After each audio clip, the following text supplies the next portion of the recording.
ओम साईं राम। इहा जेका सत्य कथा आहे उहा 1897 में थी आहे। इहा बाबा जे ख़ासि डिवोटी मालसापति जे बारे में आहे। मालसापति बाबा जे तमामु ख़ासि डिवोटी मां हुआ जंहिं बाबा खे नालो ॾिनो आओ साईं करे। साईं बाबा नालो मालसापति हुनखे ॾिनो करे ऐं मालसापति खंडोबा मंदिर जो पुजारी हो करे।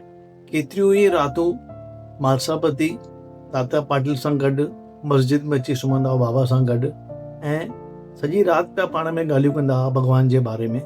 त मालसापति हिकु ऊच कोटि जो पुजारी हो जंहिंखे मोक्ष जी प्राप्ति पक थींदी ईअं साईं बाबा जो वीचार हो करे। इहा जेका सत्य कथा ॾिनी वई आहे इहा life of Sai Baba part 2 1936 में नरसिम्हा स्वामी जी किताब मां खई वई आहे।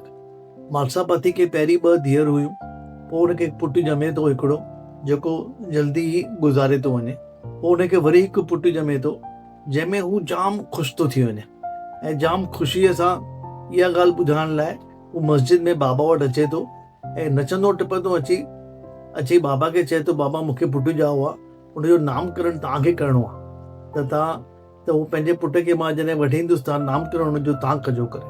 त बाबा ॾिसनि था की हिनखे इहा ॾाढी घणी ख़ुशी थी वई आहे हिन ॻाल्हि जी करे। ही संसारी ॻाल्हियूं आहिनि, हिन में एॾो मोह माया रखण जो को ज़रूरत न आहे।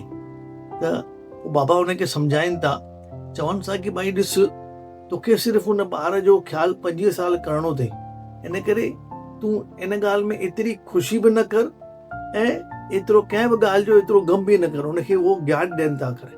त बाबा जी जेका उहा भविष्यवाणी हुई की तोखे हिन पुट जो ख़्यालु सिर्फ़ु 25 साल करिणो आहे, उन मां असांखे ख़बर थी पए इहा ॻाल्हि 1897 में थी हुई। उन में तव्हां 25 साल ऐड कंदा त 1922 में मालसापति पंहिंजो शरीर छॾियो करे। बाबा जो इनखे सेखारण जो इहो पर्पस हो की लाइफ जो जेके इहे सभु ॻाल्हियूं आहिनि, ख़ुशी गम, उन सां अटैचमेंट न रखणु खपे।